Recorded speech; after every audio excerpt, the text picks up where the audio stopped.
Hey everybody, it's Eric live alongside Rod for our Sweet 16 NCAA Tournament post-game show sponsored by FanDuel Sportsbook. FanDuel, of course, should be your go-to source for betting on the sports you love to watch, whether it's the Spartans or any other team in the NCAA Tournament. Make sure you download the app today and get going. There's plenty of opportunities to bet on any number of games and any other possible combination. And also, don't forget, head over to our FanDuel Player of the Game poll at slido.com. That's slido.com. Hashtag TFFINOTS. Thank you to our newest Draymond Green supporter on Patreon, Douglas Schwedland. Doug joins our other awesome supporters on Patreon at the Teen Cleves level: Bill Church, Brian O'Donnell, Michael Bosnick, Chad Hickey, Mike Huntoon, and Scott Driscoll. Draymond Green supporters: Doug Robinson, Adam Wolzak, Dan Rankin, Jim L., Paul Marsh, Greg Bamer, and Doug Schwedland, of course. All the Scott Scout supporters on Patreon, as well as those over on Substack like Rich Wagenheim, Kenneth Cremett, Roger Bronsick, Al, Michael Emmerich, Joe and BT, and Jim Rainey. If you want to support the show, please head on over to our support page at tffinots.com/support, where you can get the necessary links. Remember that by being a monthly supporter, you also become famous and receive an ad-free version of the show. If you're joining us live, you can certainly drop a super chat. We'll be more than happy to get you in. For those of you here on the Saturday morning, we do appreciate you joining in. Well, Rod, this was one of these kind of starts we've seen before in tournaments, by teams where, whether you're playing tight or whatever it might be, one team seems focused, and if you have both of them occurring at the same time, then you get a result like they did in the first half, where Michigan State just was out of sorts. I think it's just a pressure in the NCAA tournament, obviously, and then just the game can kind of get away from you, can be discombobulated, and that's certainly what happened to Michigan State. We've seen this before when they're like, North Carolina and some other games in the past, but Michigan State couldn't do anything right. They couldn't defend. They couldn't score. Can I stop you there for a second? Please go ahead. Yeah, I don't think it was pressure of the NCAA tournament. I think that what I would finding a definitive explanation for it is a very difficult thing to do. But sure, I would say against some good teams and even against some bad teams, we have seen this a few times before this year. Mm-hmm. I don't look back to other NCAA tournaments with other teams. This team has had that problem on occasion. And, sometimes they've managed to pull out of the nosedive and eke out a win. And sometimes, you can think most notably, I think about that Michigan game at Breslin, had a similar feel to it in a lot of ways, I think, when you look at the totality of it. Because like in this game, in that one, Michigan State fought all the way out of a 19-point hole and got a lead in the second half and then couldn't finish the job. This one was much more competitive in the last 5 minutes than that one was. But this team's had that habit, unfortunately. I don't think it's lack of focus. I certainly don't think it's lack of effort. There are teams you could look around at nationally and maybe even a team or two in the Michigan State past, and you could say, you know what, they kind of deserve that because they don't play hard all the time. That's not this team. I don't put any of that. It's just they've had a tendency, for whatever reason, on a few too many nights, not a lot, but just enough, that a tendency when one thing goes very wrong early, everything seems to go. And that's what it was. It was a totality. The only thing that was going their way early was offensive rebounding, and they couldn't turn that in any points. So it didn't matter. I'm sorry. I don't think it was pressure of the Sweet 16. That doesn't happen to Michigan State. A lot of these guys won a Sweet 16 game last year. They know that it was this team, for whatever reason, had that tendency just a bit too often, and it bit them tonight. Yeah. I mean, I guess I just feel like in general with these tournaments, you do get those games where I think you can just get a little out of yourself and maybe you're right. They've had some games like that this year. Although I feel like other games, it's more like a funk. This game seemed just like they just sort of could do anything. I don't know if it was, that Michigan game was a total meltdown in every respect. Well, that was too. You're right. It was identical. And there's a few I could think of. The Rutgers game, pretty awful all the way around. Again, I'm talking about a handful.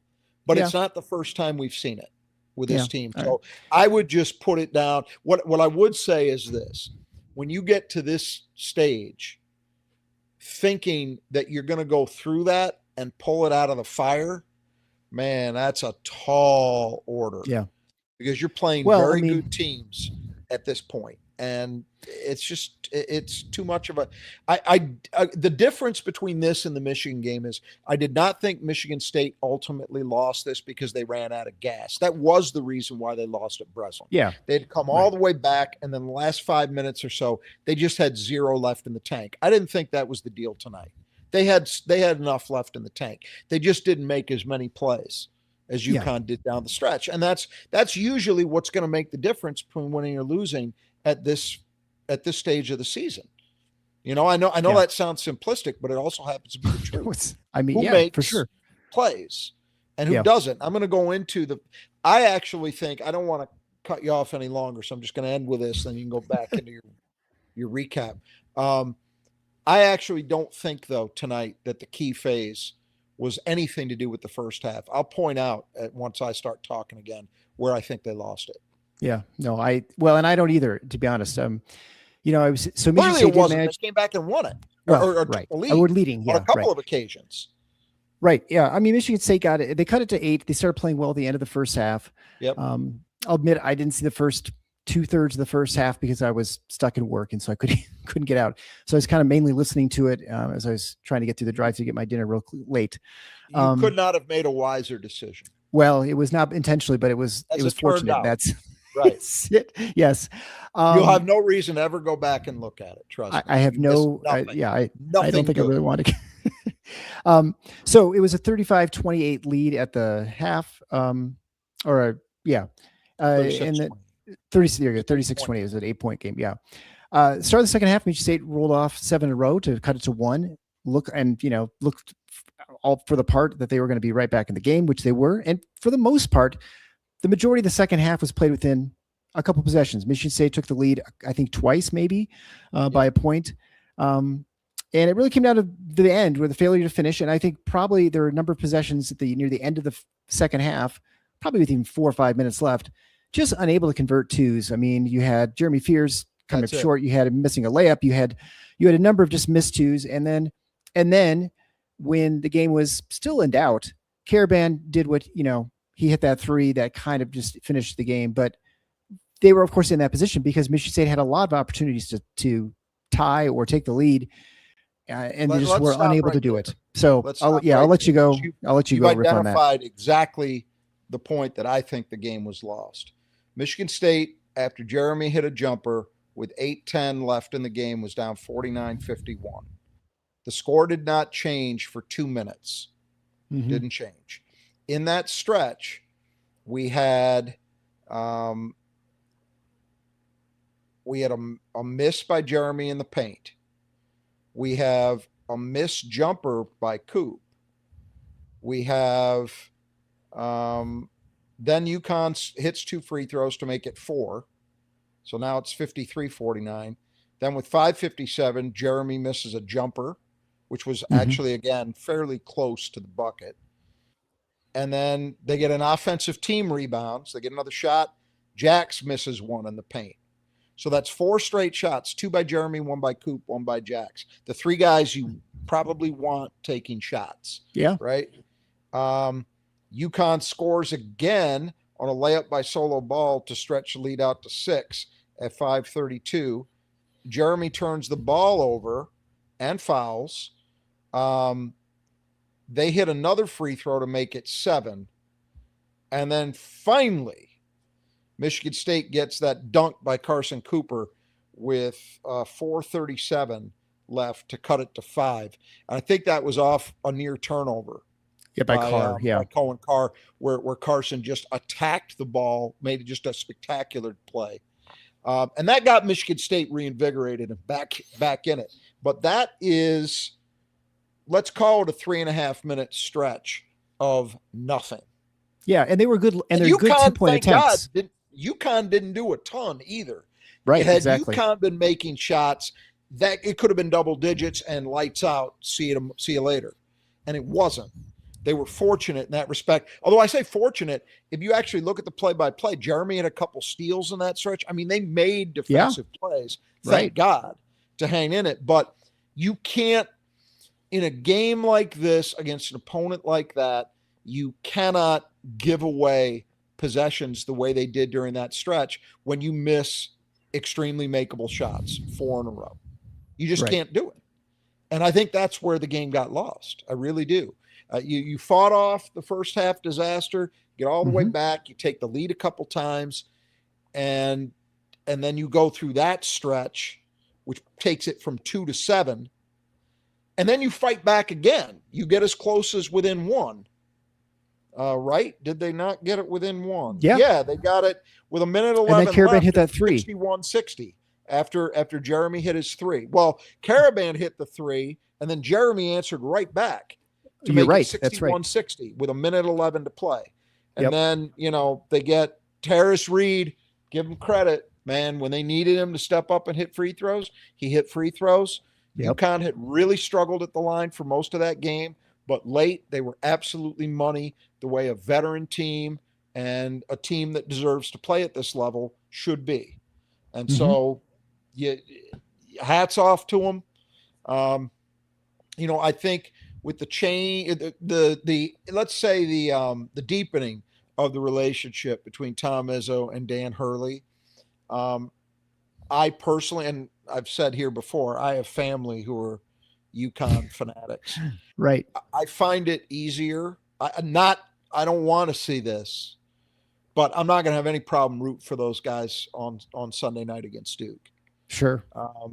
I think that, I still think Dan Hurley can occasionally hurt his team with the way he loses it with officials, but he stands for the right things and their team plays the right way. I mean, you can't fault, I got done watching Alabama and Michigan and, Alabama had the lead right at the half. Right. Halftime. But Steve Lapis, who is a tough listen. I don't know how he gets to these. I don't either. Except he does. He understands. Obviously, he was a high major head coach for a long time, so he understands the game that goes. Well, lots of guys saying, have been major coaches. He's a tough listen. But one thing he said that is absolutely 100% right, and it echoed something I've said many, many times here about various teams. When you only can play one way in the tournament, it's tough.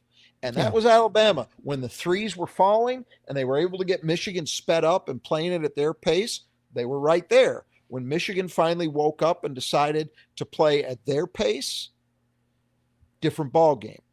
UConn doesn't do that. UConn can play it any way you want, just the same way Michigan State can. And that's what I think. And frankly, much as I hate to admit it, it's the way Michigan can play it too this year. Yeah, for sure. The best teams, the teams that really have a shot to do major damage, win regionals, win championships, in my opinion, you got to be able to do that. And because eventually you're going to get got if you don't. And, that was the thing. UConn came out 6 for their first 7 from 3. Yeah. Not what they've been doing all year, but they were tonight. But then the shots stopped falling. Michigan State got back in it. UConn still found a way to win. That's the mark of a good team. So I'm bummed out and disappointed for this group, for those seniors, especially, who I think they weren't perfect, but man, both of those guys played their balls off tonight. They played hard. I mean, Coop late in that game, and he's been doing it a lot this year, but the attack mode he was in, very impressive. And I thought Jax did a lot of good things in this game too. It was just, I think in the end, we pointed out the segment that I think cost them, but I think in a macro sense, and we're going to come back to it in the keys, I think that 4-5 matchup, for as well as Coop and Jax played, I think the 4 and 5 for UConn, just a little too much. And you saw the way those guys handled their business late. You mentioned the Karaban 3, Reed getting some stuff inside. Karaban had a putback on an offensive rebound fairly late in the game. Reed hitting his free throws, Karaban hitting his free throws, which you expect, but still. that was it. I just think it was a little too much in the end. They made winning plays at the end. Yeah. Yep. And that's, well, I mean, NC tournament, that's what it comes down to. I mean, the worst situation had Michigan State lost by 15. It was not competitive throughout the rest of the game. And that wasn't the case. They had opportunities to win. And that's really all you can ask for oftentimes, especially when you go down 19, to even have a chance to win, and a reasonable chance, where they had the entire second half where it was basically, back and forth. So there was a game from about the 18, 17 minute, however long. I think they scored the first 5 out of halftime. First 7. Yeah. Because they got down to 1. First 7. Okay. So from that point on, it was exactly the game everybody expected, right? And exactly. And so that I don't expect anything less out of this group, but I'm not trying to ho-hum it. Look, it is the mark of a good group, of a good team, a connected team, a team that understands how they have to play to come back from that kind of performance early on and fight your way back into the game. They deserve a lot of credit for that. And it will leave me having some positive feelings, even in the loss, about this year and about the guys who aren't going to be back. I think they did themselves proud with their last performance at Michigan State. But, and Tom Izzo would be the first to say this program's not about consolation prizes. No. And it's disappointing. Because I think, I watch that Duke St. John's team. Man, Michigan State can beat Duke. Yeah. Absolutely they could. There was the possibility. I think I come away from this feeling more confident of that than I did in last year's Elite 8 loss to Auburn, that, this team could have been a Final Four team. And, we'll talk. We'll have lots of time to talk about this as we wrap up the season later, not tonight. But I'll just suffice it to say, if you told me before the season, second place in the league, Sweet 16, I probably would have said that's about right. Mm-hmm. I did not think this was probably a Final Four level team. My mind changed as the year went along. Right. But I think that, on balance, again, it's Michigan State, so you never say, well, that's fine, guys. You tried. You played hard. That's not good enough. But I'm also not irate. I'm not walking away from this the way I have in a few other seasons, not too many over the years, where you just think, that team didn't come close to maxing out what they were or what they could have been.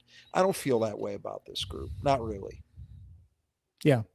And it just shows you, I mean, I think, you look at the tournament we've got in one regional final, you have Illinois and Iowa, and then you've got Tennessee, right? And did Tennessee win? Is that over? I don't know. They were up. I guess I didn't. I know they were way up. Yeah. Shocked by that. Yeah. Tennessee's not I don't understand how Iowa State did that if that held on. Yeah. Yeah. They lost by 14, so that wasn't even close. Jesus Christ. Yeah. Boy, Michigan's getting every goddamn break in the book. I'll tell you that. They really are. Well, in the regional now. Yeah. They're not going to get a break in the national semifinal. I will tell you that. When I'm assuming that it's going to be Arizona, and when they get a load of Arizona, then we'll see. But anyway, I'm sorry. You said Tennessee. Well, just basically the point is that there is a level of randomness and, breaks or not breaks or whatever that occur. And, sometimes you end up facing a team that's missing a starter, or that they just have an off day, or they get an upset and you get to play a lower seed. And that's just the nature of the tournament. That's sort of what happens. Yep.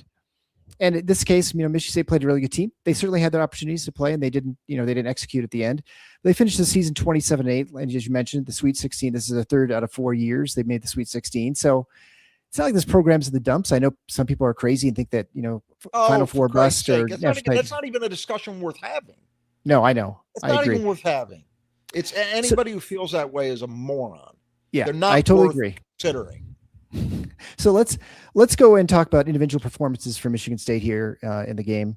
I had it up, and of course the main stats that I use is, of course, not working because it's proprietary during the NCAA tournament. If you go to the Michigan State, well, I've got the stuff here. We can just go down the list, and if there's specific things that maybe I'll ask you for those. But we'll start with Carson Cooper: 14 points, 7 rebounds, 3 assists. He was 5 for 8 from the field, 4 for 5 from the line, and the one he missed was really, intentional one. Played 28 minutes, no steals, 2 blocks, 2 turnovers, had 7 boards, one of them offensive. At least the part I watched, very good. And boy, he's a guy you wish you had one more year with, right? I mean, to see what he would be like next year. And I know people talk about the red shirt, and they only redshirted him, but you have to think back to what the team was like when he was a freshman. That team desperately needed him, and they needed his defense. He's not as good now. They wouldn't have gotten the Sweet 16 without him. For sure. He was huge in the USC game. Yeah, people forget that. And I think he made plays against Marquette. Yeah, it's convenient memories. Look, here's the other thing. Carson was asked about that, and he said he would be gone anyway. That's what he said. So I think you can retire that one in your list of things to be upset at Tom Izzo about if you're feeling not you, but I'm just saying. No, I understand. You as in the fan base. I tough matchup, and to say the least. Carson had, alternately, he saw a lot of Karaban. He saw some of Reed. I was surprised a little bit how much they had him on Karaban. I really didn't think they would go. We talked about it. I didn't think they would go that way as much as they did. I don't think that was the reason they lost. I just think those guys made plays. But but Carson has nothing to feel badly about overall in terms of the way he played. Yeah, he had a couple moments. He had a turnover, he had that missed shot in that stretch we were talking about, but overall, look, I played his ass off. Mitch, he had 2 just some of the most ferocious rim attacks we've seen from him in his career late in that game. Yeah. That told you everything you need to know about how badly he wanted it. And, I'll say this, man. I'd have to really think it through, but he is on a very short list of the guys that have come the furthest over a 4 or 5 year career at Michigan State. I mean, immediately I think about a guy like Goran Sutan, who would very much be in that discussion as well. But Coop is right up there. And he's had a senior year that I think on balance was at the high end in terms of just raw production that anyone would have expected. So he got better every single year. And there's not much more in the way of accolades that you can give someone than that, I think, because I really do think he has worked incredibly hard to get better. And, Izzo said it a few times this year, and I absolutely 100% believe it. His best basketball was ahead of him. I believe he's going to play in the NBA. Now, how quickly that comes, for how long a stretch that is, I don't know. But when you are 6'11", you have the athletic ability that he is gifted with. You have now, after 4 years of playing for Michigan State, the basketball know-how that he has, his ability to play defense, play pick and roll, his physical tools, and an ever-improving skill set. You have a chance to be a pro, a real pro, an NBA pro. Well, I think you called it 3 years ago. I mean, that this is a guy. Well, at least that he had the potential for it because of the combination of size and physical tools. That's always going to give you. You're stupid to say that a guy with that combination has no chance. Now he's got to develop, and he did. He has enough that I think I'd be shocked if he's not playing Summer League this year. He's going to be playing Summer League. Oh, yeah. For somebody in the NBA, and then we'll see what happens. We'll see if he has to go overseas or he has to go in the G League. But I firmly believe he's going to play some NBA basketball. Yeah. He's just got too much that they like to not get a shot. And we'll have a postmortem later, and for another show, we'll go into this more. I was actually thinking that as I was talking about it. Yeah. So next we'll go to Konkar, 13 points, 3 rebounds, an assist, 5 for 9 from the field, 0 for 3 from the 3 for 5 from the line, played 34 minutes, had a block, and one of those rebounds was an offensive one. the part I saw, at least in the second half, certainly the beginning of the second half, where he was kind of doing everything, Yeah. that was a really good thing. But I do think that was a little bit of what we've seen from Cohen, and I think going to next year, he's got to unlock that more consistently throughout the game. And we've talked about this all year. 100%. That we just need to see that for 100%. more than just 5-6 minutes of flurry. And I mean, it's there. He can build off this tournament performance, these 3 games, including tonight, because he did some really good things. But when you see him do those good things, what I think most of us are left with is thinking, God, he could do that a lot more. Oh, yeah. You know, how effective he can be at the rim. And I don't mean on lobs. I mean just around the rim and just using his strength and his athleticism to go over and through people and finish plays. And you saw it tonight in stretches. I think his production tonight seemed to come in bunches. So you're right. He had these small stretches where he was incredibly impactful, and then a lot of not much. Yeah, drifting around, which is what he tends to do. But yeah, sometimes. I think that is the target for next year. Yep. And it's early for this, but I've heard nothing.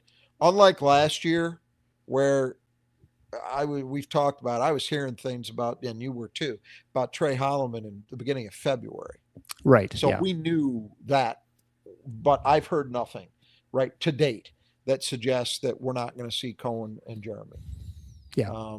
And I think for Cohen, you're absolutely right. That is the target for this offseason. Working to get yourself, and that's different than saying, oh, he's got to continue to hone his shot. Yeah, he needs to continue to work on his jumper too, but it's about mentality.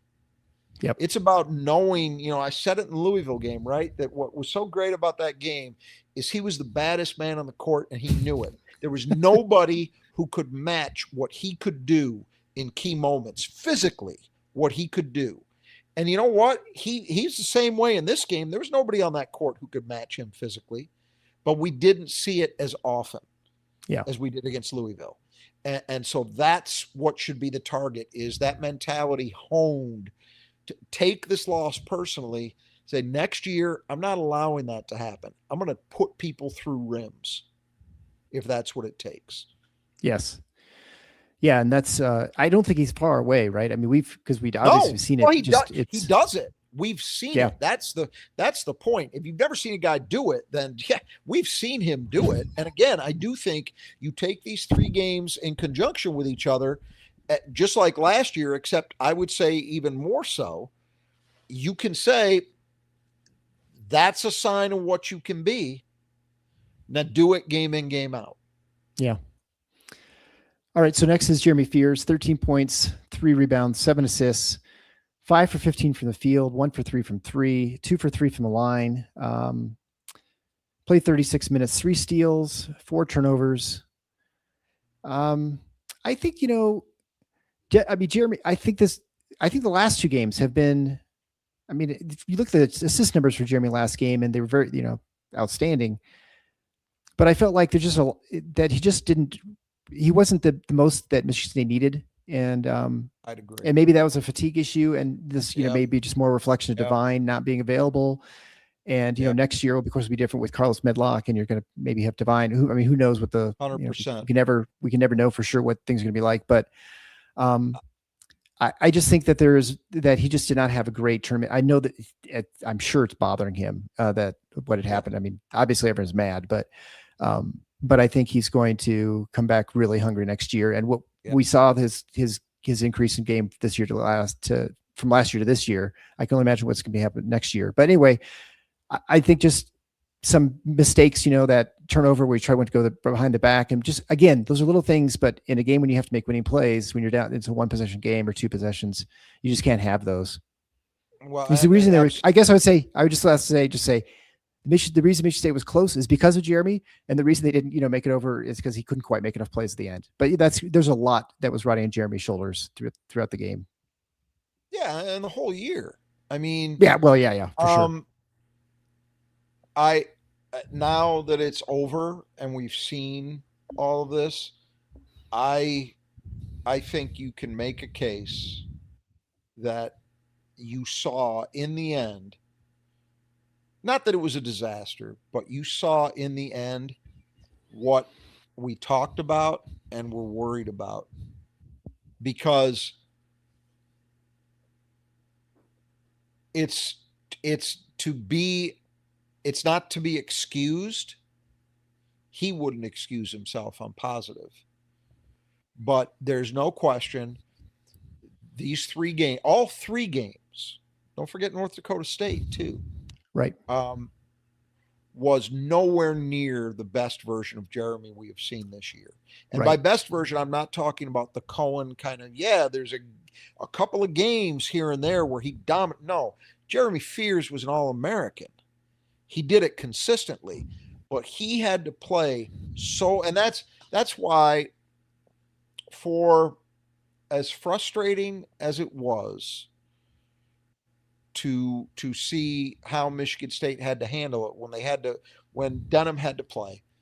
Mm-hmm. And I understand it. And we spent time talking about that going back as far as December. Right. I don't know how much worse it would have been if they hadn't have gotten him even the meager amount of rest they tried to. Yeah. Because it clearly, to me, Jeremy was, and it's not like, oh my God, he's dragging or he's a step slow. No, it's more subtle than that. But I think if you look at a guy who has been playing at one level for 30 games, and then at the end you start seeing that slippage, well, it's reasonable to conclude that the wear and tear and just the totality of the responsibility that was placed on him in the end got him a little bit. Yep. A little bit. Still, I mean, what was it? 3 games he ended up averaging, what was it? So 27-7. 3 games he ended up averaging more than 11 assists a game in the tournament. Right. So he had 3 steals tonight. He still did some things. I think he was double-digit scoring in all 3 games. Yep. But he wasn't as efficient. The mistakes were up. I mean, tonight he didn't even have a 2-to-1 ratio. That's right. That's way off the page. Yep. For Jeremy. Way off the page. And it was consistent in all 3 tournament games. And I'd have to look at the numbers to be sure, but I want to say the UCLA game was not a great outing either. No, it was not. So that's what I conclude. But again, this is a guy I have heard nothing about him not coming back as of right now. I would expect it. And I think he's going to be absolutely maniacal. That's my guess. Yeah. In terms of being driven to come back and take this team not just to a better season, but to a championship. I believe it. And he's knocked on the door. He knows what it's about now. He knows how fine the margins are. And you know what? All this stuff we're talking about with fatigue and the effect of the cumulative minutes and all of that, not a problem next year as long as everybody stays healthy. Because the guy they got coming in, and I'd love Divine to be back, but it doesn't matter for the purposes of this discussion. Because Carlos Medlock is going to put people in a world of hurt when he plays it. He is going to force his way into minutes. Count on it. Yeah. And this is going to be yesterday's news. But for this year, Jeremy had to deal with it. And I think in the end, it got him just enough. Yeah, I think without belaboring the point with Jeremy, I think just where he's come from maturity level, just even from January, it's been pretty impressive. And you've seen that growth, and that you just know what I'm very looking forward to. Obviously next season, obviously you want the season to continue, but it didn't. So Jackson Kohler, 12 points, 8 boards, 4 for 10 from the field, only 1 for 4 from 3, hit all 3 of his free throws. He had a couple steals, a couple turnovers. 2 of his rebounds were offensive. You needed more shooting from him, just a little bit more. And he had one, at least in the second half, that I saw that was, one you expect him to make, and he didn't. But I mean, he played his tail off, and certainly defensively, he's, at least what I was watching second half, I thought did pretty well, especially against Reed, making things challenging for him inside. He did as much as he could do. I mean, I think that was a very, very difficult matchup.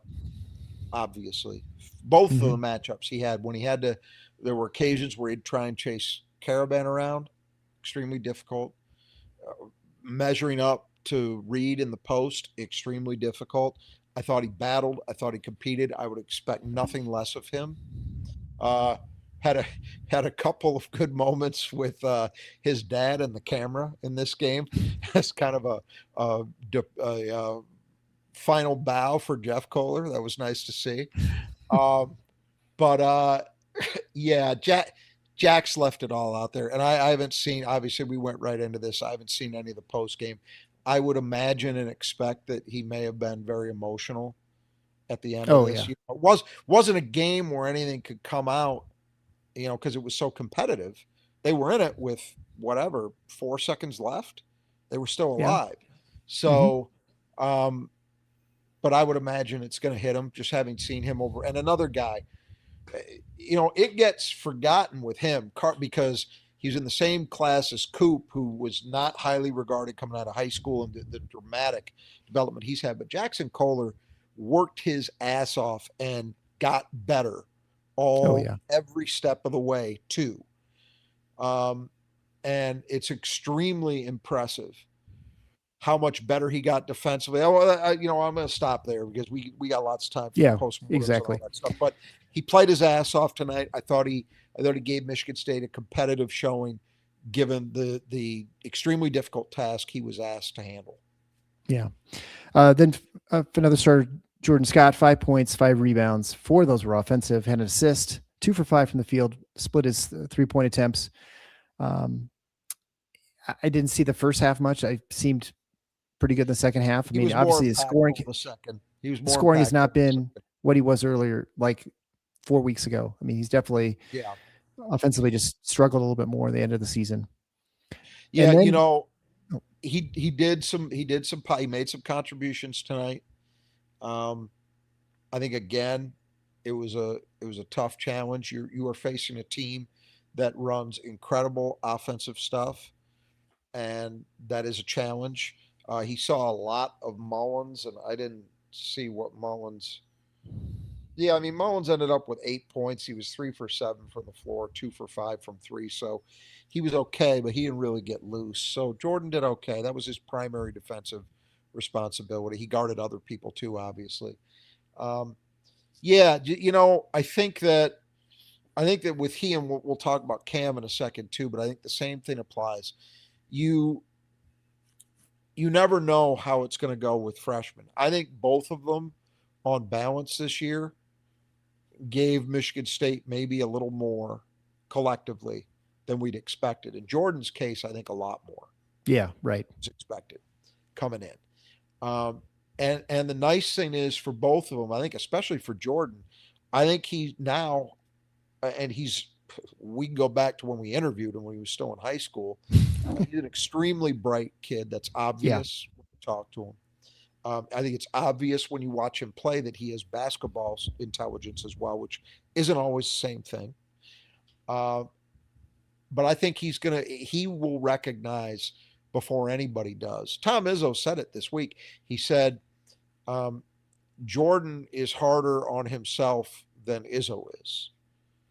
That's a great sign.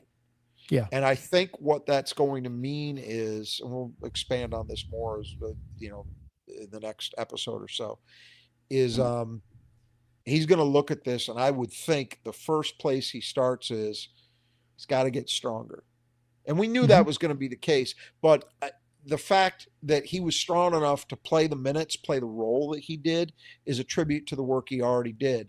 But now he's seen how much further there is to go, you Right. know? And I think that, and again, maybe some fatigue. And with freshmen, it's different than the Jeremy equation because it wasn't that Jordan and Cam just played ungodly minutes. It's just that they're guys coming out of high school and they're not used to this. And for a Right. lot of freshmen, that when people talk about hitting the freshman wall, well, you know what that usually is? It's exactly what I was just alluding to.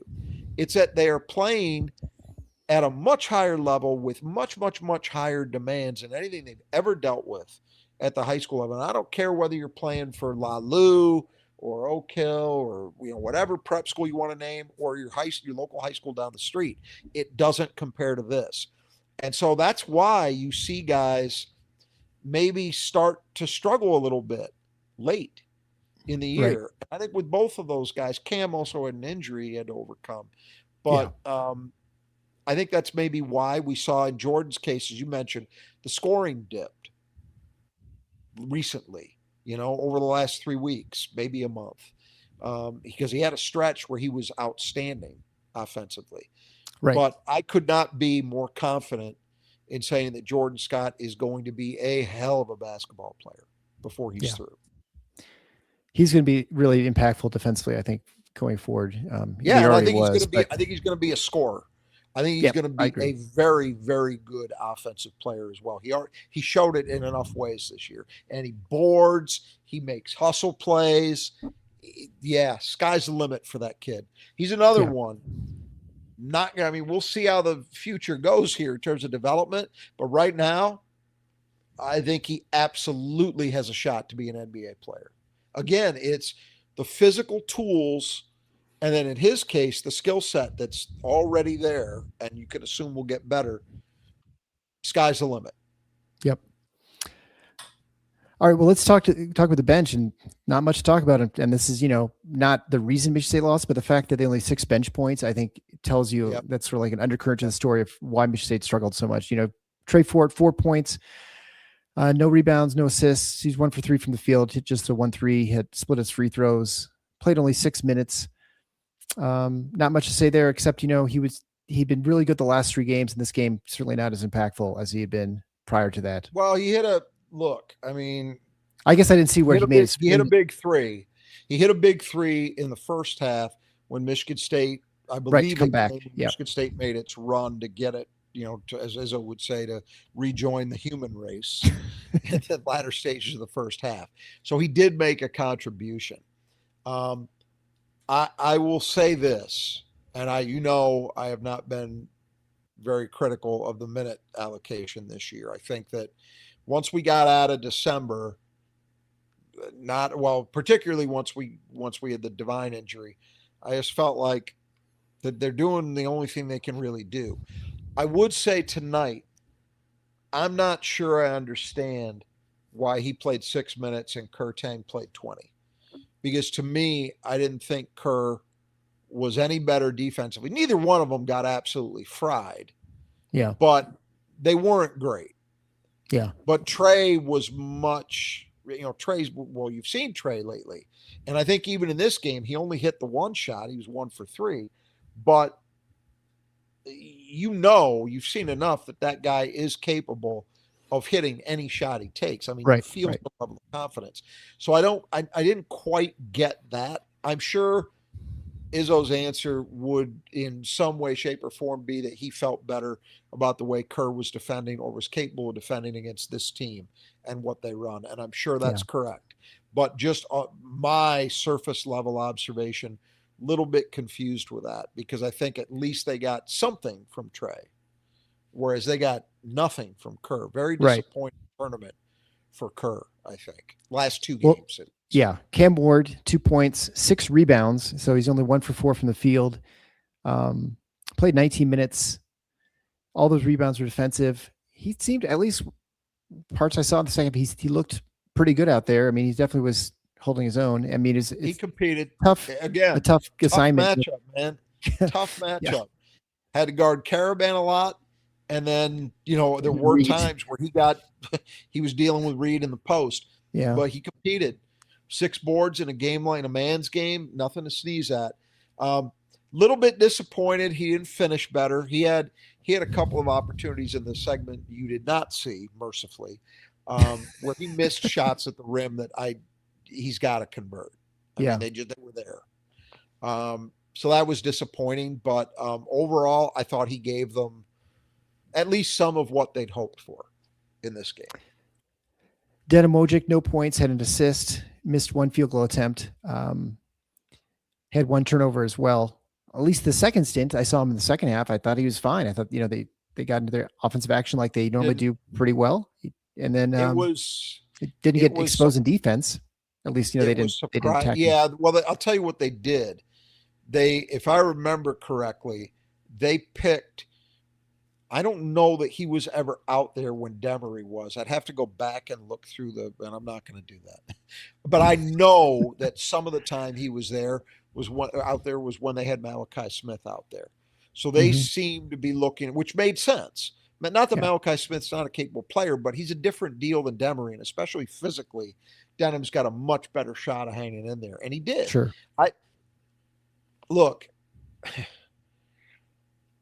we've talked about it so much this season. Let's put it this way: tonight, the minutes Denham Wojcik played had no bearing on the outcome. Yep. They were not effective, in my opinion. That's it. Well, we'll finish up with Kurtang. As you mentioned, no points.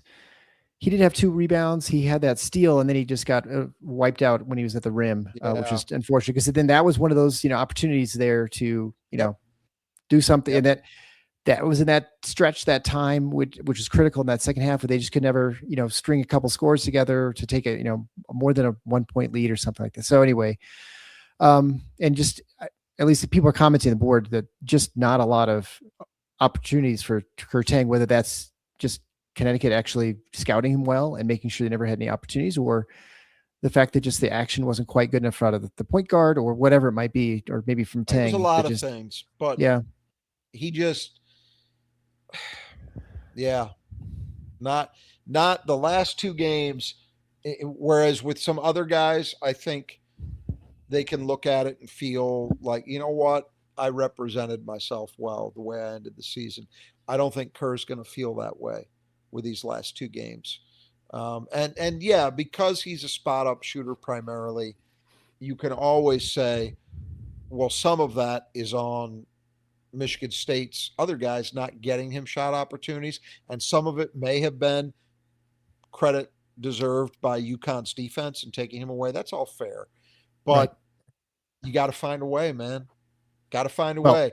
And in a game where Michigan State needed more offense, and he's a shooter, and a goose egg, you can't. Yeah.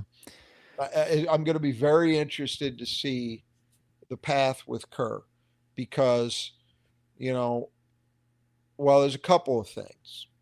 Actually, you know what? I'm going to save it. We'll save that.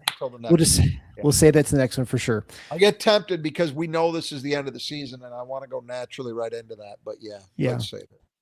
I'm comfortable just living the moment for right now. I've been comfortable living the moment for the last 3 weeks. I know other people are talking about all these portal transfers and things for next year. I'm like, I'm okay just enjoying this run for as long as it lasts. Absolutely. And I don't know why people, I understand why people want to look to the future. I get that. But the future now is so much more unknown and murky than it was in the past, that it just, you can't count on anything. So anyway, one, you're right. No sense in worrying about it. But 2, right now, I'm knocking on wood, but right now I feel nothing but optimism. I know I got to go out and get a world-beating center. Well, they're not going to do that. Put it to rest. Ain't going to happen. They're not going out and getting the equivalent to Ballo or whoever else is going to be on the market at the 5.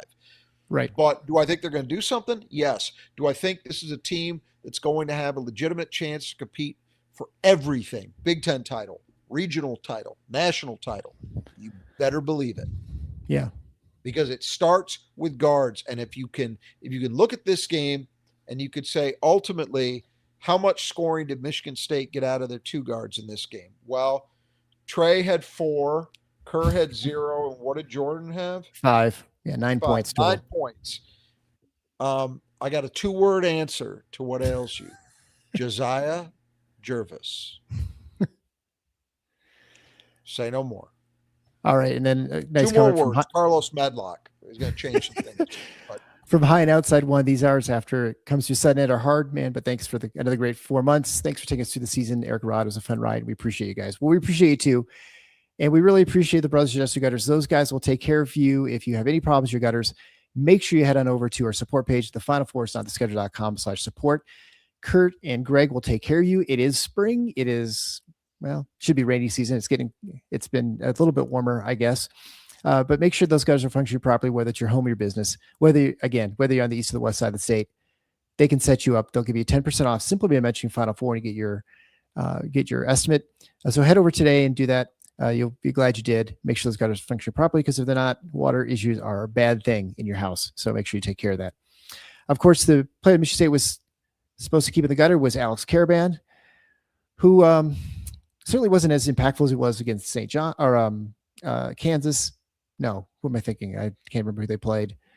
Who did Connecticut play that he had 25 points? Oh, UCLA. Yeah. UCLA. So he finished 17 points, 6 for 12 from the field, 3 for 8 from 3 with that one big one late, hit both his free throws, which are also huge at the end, winning player making winning plays, 5 rebounds, 2 of them offensive, and that one offensive putback late when they Michigan State finally got to stop and put, UConn up again, 3 assists, 2 turnovers, no steals, a couple blocks, definitely not kept in the gutter, but he didn't completely dominate the game in the way that I think you worry that he could have. But again, he did make the plays he needed to make at the end of the game. So I don't know how you feel about it. He, not in the gutter. And here's the thing.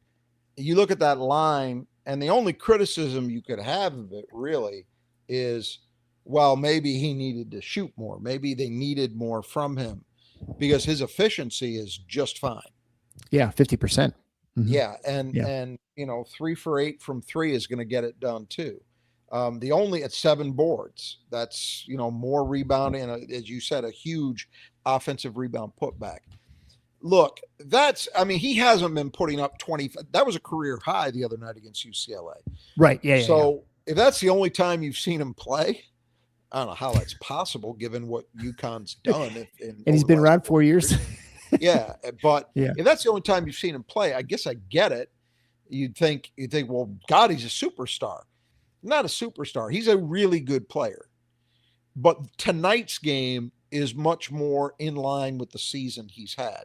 Very efficient, very productive. And so, he made plays when they had to have them. Yep. He and Reed took that game late and did every single thing they needed to do to win the game. Yep. You can't say anything more positive about a player than that. Yep, I totally agree. So then moving on then, of course,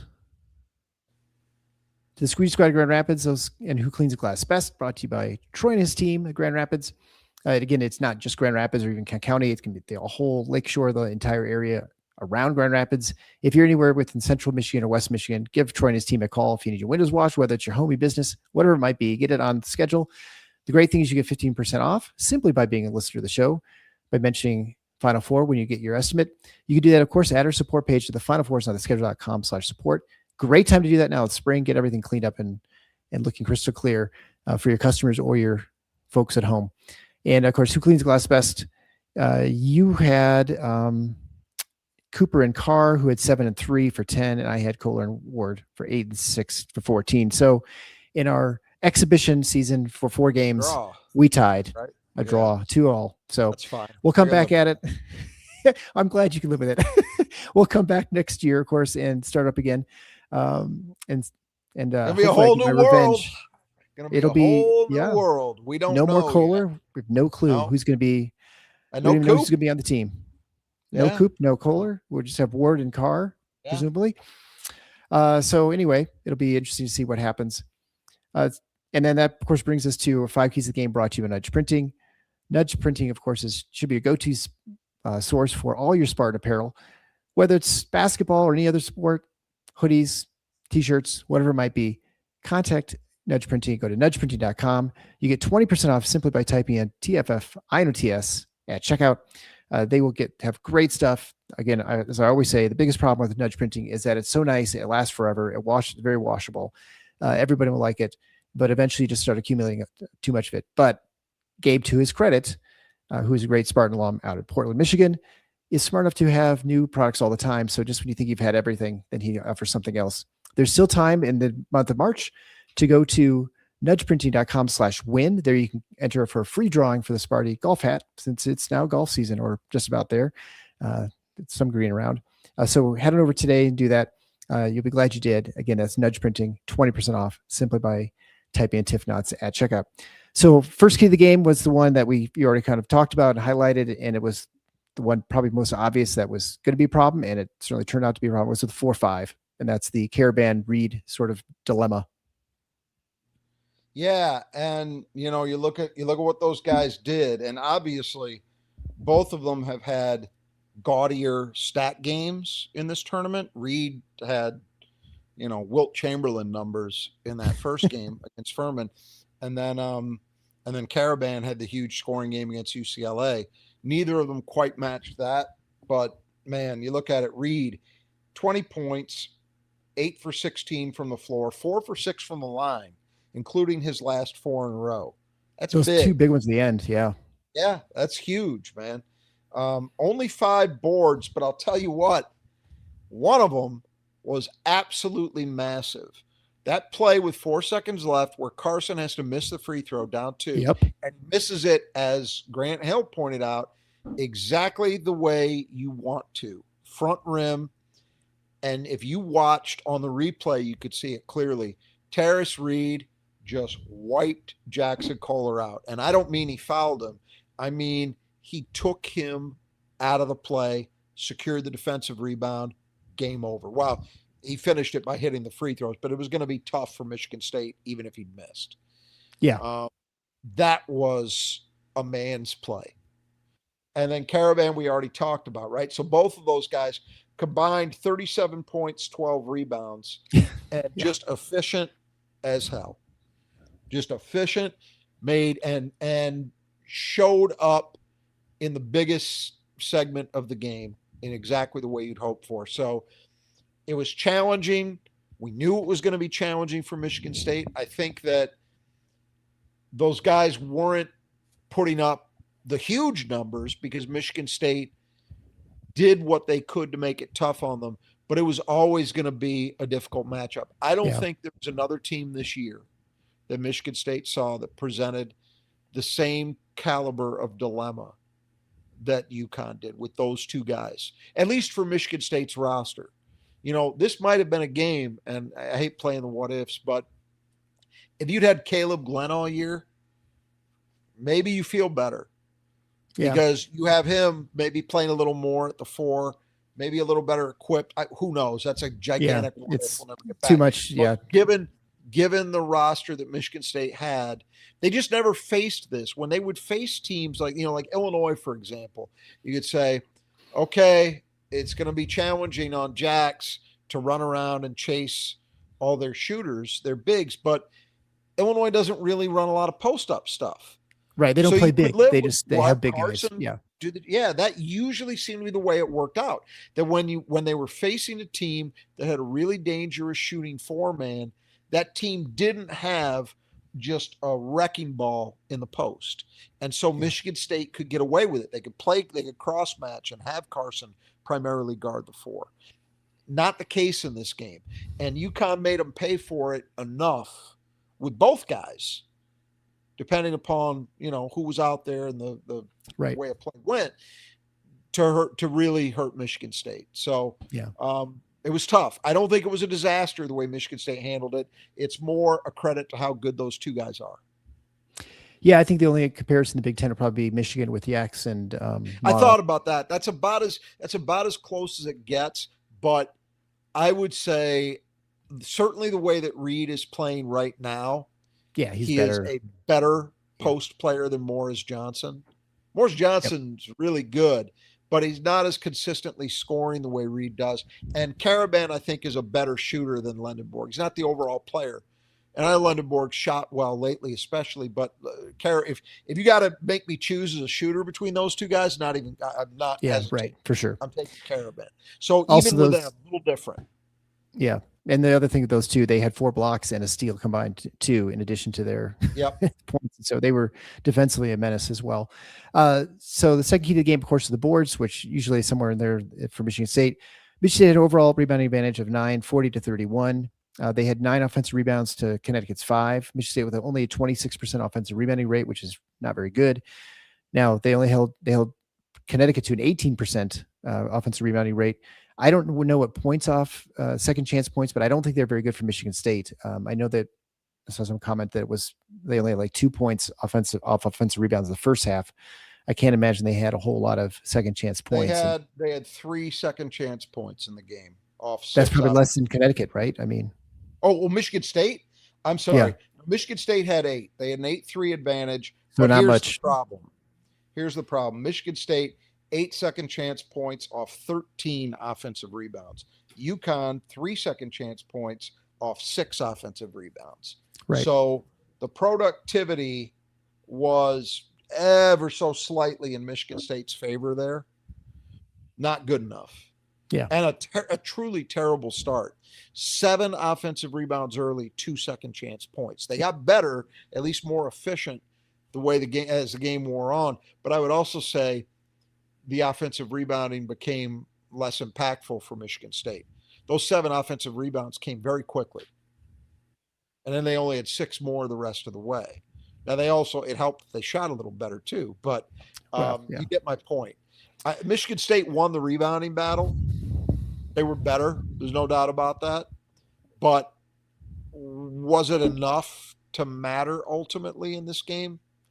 Probably not. Third key of the game was perimeter defense. Well, certainly not good in the first half as UConn was a blistering. They were 6 for 7. They ended up shooting 43% still from 3, 9 for 29. 5 more threes than Michigan State, and 5 more shots actually, exactly, because Michigan State was 4 for 16. I mean, that's obviously more than the difference there, but it was definitely enough to get them that working margin. And, yes, Michigan State came back and tied, but it's, you have to put a lot of effort into that to getting back. And you get a team feeling comfortable about things, and they just start playing a lot looser and better sometimes. So I don't know. Obviously, it wasn't good enough early. They have, after that unbelievable start, UConn went 3 for their last 14. Yeah, so about the same as Michigan State. 3 for 12 in the second half. Yeah. So we eventually got to what UConn actually has been, more or less. But the early barrage, and they had guys, what did Solo Ball? Solo Ball hit 2. Mullins hit 2. These are guys that have been struggling. Stewart, who hadn't been playing, came on and hit 1. Coming off the bat, Malachi Smith hit 1. So they got threes from some guys that have not been dialed in very well. Look, Michigan State shot the 3 really well against Louisville, right? So it was part of the reason they won that game. Right. So I'm not trying to discount it, but the start that UConn got off to was a big factor in how out of hand it got early. Yeah. We did not expect that. It wasn't like they were, Karaban went on this run where he hit 4 out of 5. He contributed a little, but it was other guys. It was Ball hitting a couple during that stretch. It was Mullins hitting them, So look, Michigan State overall, you have to say, you look at it and say, anytime a team is 40% plus, you didn't do the job. I did not think that what I really worried about, and what you always worry about with this Michigan State team, at least the last month and a half, is giving up easy dribble penetration, leading to easy driving kicks, kick outs to shooters. Wasn't a lot of that, I didn't think. It was just UConn running their stuff, and they run very good stuff to generate looks. It's part of what they do. They're very well drilled. They're very experienced. They run good stuff, and they got some good shots, and they hit some. And, if you ask Danny Hurley, he said it in one of the first timeouts. He said, we're hitting shots. It's like, we're a good shooting team. We just have been in a slump. Okay. I buy that, by the way. 100% sure. I buy that. Yeah. I think I said it in our preview. Yeah, we've seen it last year even. I thought that team coming into the season was going to be one of the elite shooting teams in the country. There was no reason to believe otherwise. Karaban was a proven shooter. Ball was a 40% plus guy last year. Demery had been good enough at Georgia. Smith had been good enough. They're adding a guy who was supposedly the best high school shooter in the country in Mullins. It was totally reasonable to expect this is a team that's going to kill people from 3. And they struggled. Other than Karaban, they struggled. So is it a shocker that it kind of clicked for at least an 8-minute stretch? No. Well, the fourth key to the game was offensive aggression. Michigan State was 19 for 42 for 2 in this game for 45%. Well, you went silent. We lost you, Eric. For a large Lost part your of the volume. season. There you go. Yeah, no, I'm back. Yeah, sorry about that, guys. It's late at night. So 45% from the floor, from 2. I mean, they're even worse from 3, obviously.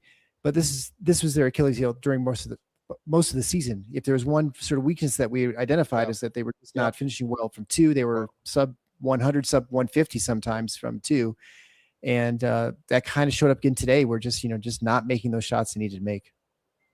Well, we talked about it during that stretch from the about just under the 8-minute mark to the 4.5-minute mark, right? Yeah. Shot in the lane, shot in the lane, shot in the lane, shot in the lane, and some of those were at the rim. I mean, you could say they were aggressive offensively. Jeremy missed they just weren't another able to one. It finish. wasn't even in that. Jeremy missed another one. It wasn't even in that like stretch where he had to blow by. And yeah, easy layup. I couldn't believe he missed that. Yeah. Yep. Yeah. But again, I think they were aggressive, which was the key. But of course, they just weren't finishing, which is the most hard part of being aggressive. They didn't look. They only took 16 threes. So you can't. And I didn't feel like there were a ton of mid-range jumpers they were settling for. Correct. But you would have hoped for two things. You would have hoped for better finishing at the rim, which they did not get. And as you point out, this was an issue. It was something that was a disaster early, despite the fact that they were winning. It was really bad. It was the only thing in November and December that I was really worried about. And then they got better. Mm-hmm. They got a lot better for a good stretch. And then at the end of the season, it was kind of in and out. You'd have great games, like the Purdue win. The loss at Michigan, actually, they were still really good. Yeah. At the basket. But it hasn't been great in tournament play. None of the games were they great. The first two, they shot the 3 really well, and so that covered some of it up. But tonight, the 3s didn't happen. And so you saw the inability to finish at the rim or in the lane really bite them. Yeah. And then on top of that, look, UConn is a foul-prone team. And they did commit 18 personals to Michigan State's 15. But Michigan State only had 2 more free throw attempts than they did and only shot 18 for the game. That's a little disappointing. I mean, I think for the most part, I didn't think it was a poorly officiated game. I thought they let them play, and it was a physical game, but it was appropriately physical. I didn't think, the way sometimes we'll see it where you're like, man, they just, the Louisville game, actually, I thought they let a lot go that should have been. I didn't feel that way this game, but it's whatever the reasons, a little bit disappointing that Michigan State didn't. I'm with you in that you saw offensive aggression in stretches. You saw it from Coop late. You saw it from Cohen for stretches. I didn't think, and I've seen people actually speculate that Jeremy might have been a little sick. I don't know whether that's true or not. We may find out, or may not. But I did not think he specifically was as assertive as he needs to be. I mean, the thing about Reed is, as good a player as he is, he's foul prone. And so that's over the course of his career, he's been that way. So you should be trying to challenge him. And what did he end up with? I mean, he ended up, well, I guess he ended up with 4 personals. Yeah, he ended up with 4 he almost personals. fouled out. Yeah. But he wasn't really ever, I don't remember ever feeling like, man, he's got to sit.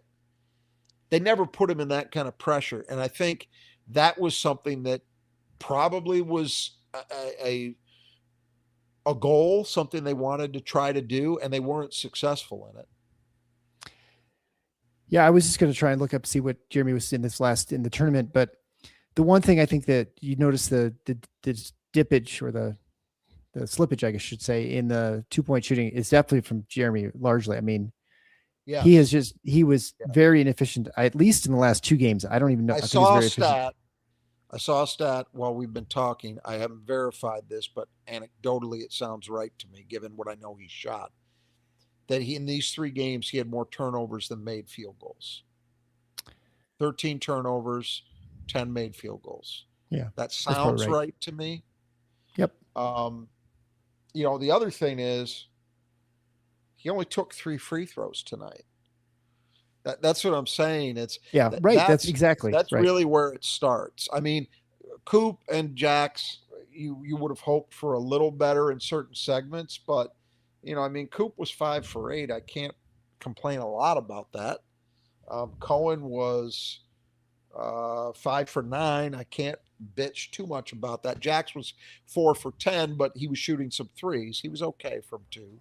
So it really is a lot of it is Jeremy. But look, bottom line is they didn't do enough in terms of offensive aggression, I didn't think, to put UConn under enough pressure to win the game.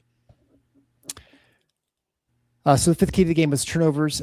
I don't have points off turnovers. Both teams had with 9. 8 of those turnovers from Michigan State were steals by Connecticut, which is pretty remarkable to have that many that many of your turnovers be steals. So I don't know. Had an 11 to 8 advantage. So that's a push. There's hardly any difference.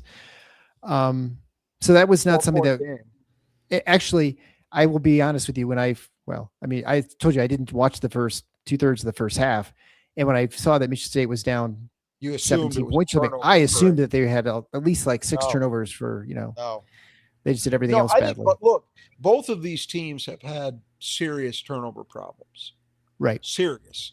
They're both sub 200 in turnover rate, right? So for each of them to end up with 10 apiece, I think both coaches would have taken that if you would have told them ahead of time. Now, for Michigan State, I think it was maybe more impactful in this sense that, well, you mentioned the 8 steals to MSU 6, so UConn had an edge there. And they had, again, the 3-point edge and points off them. But, almost half of Michigan State's turnovers were Jeremy's. That's really unusual. Really unusual. UConn spread theirs out. Nobody had more than 2. Mm-hmm. So we know how important the point guard is every year at Michigan State to what they're going to do offensively. But this team may be more than most, I think it's fair to say. Jeremy was the engine that made it go. He got guys. He looked guys open. He found them and he ran the break. I mean, he was very important. You would hope that you want the point guard. Obviously, at Michigan State, he's going to be impactful, but you'd hope that going forward, your offense is not entirely dependent on how well he's playing, which is felt like at the end of the season. With what I expect that team to look like, I don't think it will be because me either. You are bringing in a guy. I'm telling you. And I know I'm not trying to put a Nostradamus hat on myself because it doesn't take a genius to see it. Carlos Medlock is the truth. Believe it. So it's going to be a different dynamic, totally different. I think you'll see them play together a little bit, depending on matchups. That'd be a small lineup, but Carlos Medlock's for real. Yeah. All right, so that brings us, of course, to the Michigan State Player of the Game, brought to you by FanDuel Sportsbook. So again, head over to your app store, download the FanDuel app today. They'll double the money you put in, and you can get going betting right away. And then, as we look at the line from this game, I think it was a 1.5 point edge for Connecticut, and they win by 4. So Vegas had it right again. Unfortunately, in this case, I can't remember what the over/under was. I don't know if I wrote that down before, but I don't think probably they're definitely the under with only scoring 130 points. I think it was. I'm not surprised. The two good defensive teams. You figure they were going to take away a lot of stuff each other wanted to get. I expected that UConn would do. We really didn't talk about transition, and rightly so, because Michigan State had 5 fast break points. UConn actually had more. They had 8. I think it was probably the steals that led to that difference. But you kind of figured that. Like, I would have been shocked if UConn would have been vulnerable to Michigan State punishing them. Yeah. They're just too well schooled. So, and too experienced. So, Not a surprise that the score was where it was. You know, All right. So who do you have as a Michigan State player of the game? I'm gonna go with Coop. Yep, and I think that's who the fans agree. They he agree led with them you in as well. scoring and rebounding. Yeah, it was an efficient game. I thought he did a solid job given the challenge defensively. Hmm. I thought he competed. Um, yeah, honorable mention to Jackson Cohen. Yeah. All right. So of course that brings us to the end of the the end of the season, and strangely enough, we've got 4 Big Ten teams still left, and not that I care as much about that. Obviously, I'm excited for Iowa. I think, but I don't know if you saw the stat that the last time Iowa was in the Final Four, their coach was Lute Olson, and the Yeah, last time Arizona was in the Final Four, their head coach was Lute Olson, which that's I right. think is kind of funny. Yeah, So anyway, Michigan State will find out more. Roster season has begun already, recruiting players to retain the recruitment of the I retention think of players. I think in Um, excess of 500 players have already announced their yeah, intention to go into the portal, and the portal's not open yet. and yeah, right, and I think it's clear too that whatever problems we think that the college basketball has with as far as rosters and transfers and things like that, it will not change. It will not be solved this year, and it's going to be crazier. And we're going to have people who've played American professional basketball are going to be playing college again. I mean, I think there's very clearly that's going to be happening. And so that's the last glass ceiling to be broken or whatever. And so I think it's going to be just open season. It won't be long before I think we have people playing a lot more, but we don't get into much discussion. We'll talk about that more this summer, obviously. And so that's why it's hard to even speculate as far as what Michigan State's team will look like next year, because there's probably going to add a player or two, and you just never know what's going to happen. Because I do think the one thing I suggest to everyone is to not panic that Michigan State is a poverty program. We've never gotten the impression that that's the case. And so I don't know why people are convinced of this, but anyway, don't be convinced of that. Be They're smarter not. than all the other fan They're base, that not this is not its thinking. program that's They're not. wanting for money.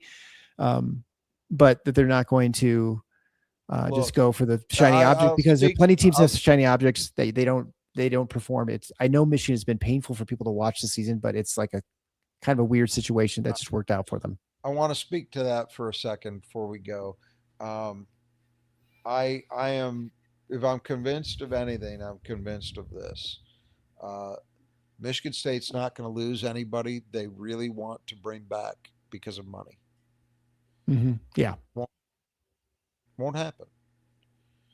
If somebody wants to make a decision because they want to turn professional, um, or they just decide, like somebody did last year, or a couple guys did last year, that the role that they saw at Michigan State was one they weren't thrilled about.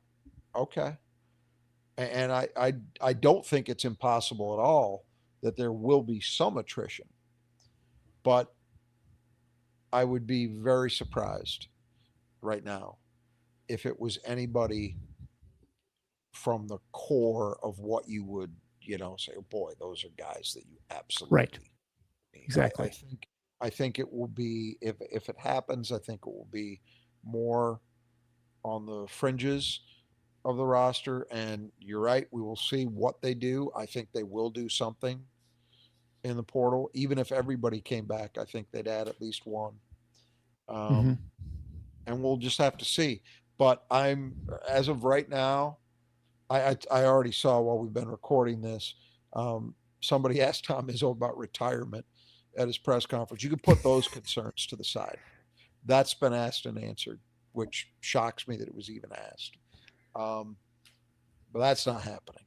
And so, because of that, among other things, I, for one, as I sit here, am very, very optimistic about what next season. Now, you're right, we can't know for sure, but just knowing what I do know, um, I am very optimistic about what Michigan State basketball is going to be capable of doing next season. Very, with a capital V and a capital O. And that's probably why I'm disappointed, mostly for the guys that are done. I'm Yeah. not all that upset because I think even better things are on the immediate horizon. All right, we'll wrap it up there. We'll be back with more of a detailed postmortem on the season. And again, I encourage you all to check out our support page where you can find ways to access all our great sponsors, the Brothers Jester Gutters, Nudge Printing, Squeegee Squad Grand Rapids, and FanDuel Sportsbook. So unfortunately, the Final Four is not on the schedule. Go green.